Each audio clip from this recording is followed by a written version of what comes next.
আসসালামু আলাইকুম। আমার প্রিয় ভাই ও বোন, বন্ধু-বান্ধব ও আমার প্রিয়জন। তোমাদেরকে আমি একটা কথা বলতে চাই, তোমরা কি জীবনে কখনো ভেবেছ লাশ? লাশ কি? মানুষ। একটা মানুষই তো লাশ। সো তোমরা সুযোগ পেলে একবারে প্রিয় মানুষ, সেই প্রিয় মানুষের লাশ গোসল করাবে। তার গায়ে একটু হাত বুলাবে। প্রিয় মানুষের লাশ শেষবারের মতো একটু দেখবে। প্রিয় মানুষের লাশটিকে নিজে হাতে কবরে নামাবে। উপলব্ধি করার চেষ্টা করবে প্রিয় মানুষ এই লাশটি কত অসহায়, কতই না অসহায়।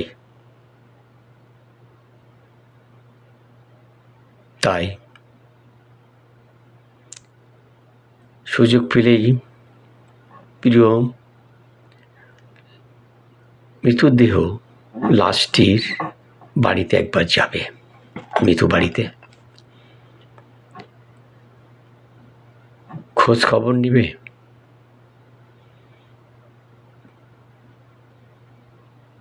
মৃত্যুর বাড়িতে গিয়ে খোঁজ খবর নিবে,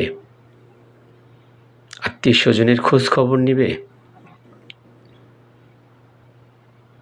জীবনে কি কখনো ভেবেছ মৃত্যুর পরে কি হবে? জীবনে কি কখনো ভেবেছ তোমাকে কি গোসল করাবে? জীবনে কি কখনো ভেবেছ মৃত্যুর পরে তোমার বাড়ি থেকে যাবে?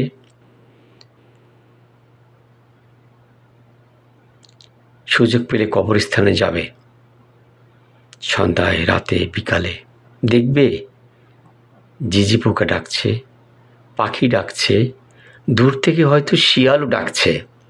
প্রাকৃতিক ডাক ঠিকই দিচ্ছে। প্রিয় লাশ, মৃত্যুদেহ সঙ্গে প্রাকৃতিক ডাক সাড়া দিচ্ছে। কিন্তু মানুষ আমাদের ডাকে সাড়া দিচ্ছে না, আমরা যাচ্ছি না। আমরা তো ঠিকই মৃত ব্যক্তির লাশটির পাশে কবরস্থানে গিয়ে একটু পাহারা দেই, একটু দেখি, একটু শুনি, উপলব্ধি করার চেষ্টা করি। তাহলে হয়তো জীবনে লাভ লসের হিসাব এখানেই চলে আসবে। কি দরকার, কি প্রয়োজন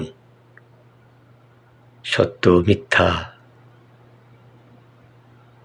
কত ধরনের কথা টেকনিক অবলম্বন করতে হয়, মিথ্যা বলতে হয়, বিলাসিতা করতে গিয়ে অনেক কিছু করতে হয়। বিলাসিতার জন্য মানুষ কত ধরনের দুশ্মন, কত ধরনের অসহায়, কত ধরনের অভদ্রতা, কত প্রকারের জোর জুলুম করতে হয়। তাই যদি আপনারা সবাই একবার মৃত ব্যক্তির সঙ্গে সাক্ষাৎ করেন, দেখা করেন, কবরে যান, গোসল করান, গায়ে হাত বুলান, জানাজায় যান, মৃত ব্যক্তির বাড়ির খোঁজ খবর নেন, ইনশাআল্লাহ আপনাদের ভাগ্য খুলে যাবে। আপনারা দিনের পথে চলে আসবেন। আপনাদের আধিপত্য, ঐতিহ্যময় জীবনযাপন, বিলাসিতা জীবনযাপন থাকবে না। তাই আমি আপনাদেরকে ছোট করে একটি কথা বললাম। যদি কেউ আমার কথা সন্তুষ্ট হয়ে থাকেন, ক্ষমা দৃষ্টিতে দেখবেন। সবাইকে সালাম, শুভেচ্ছা। ভালো থাকেন, সুস্থ থাকেন। সবাই সবার জন্য দোয়া করবেন। আসসালামু আলাইকুম ওয়া রাহমাতুল্লাহি ওয়া বারাকাতুহু।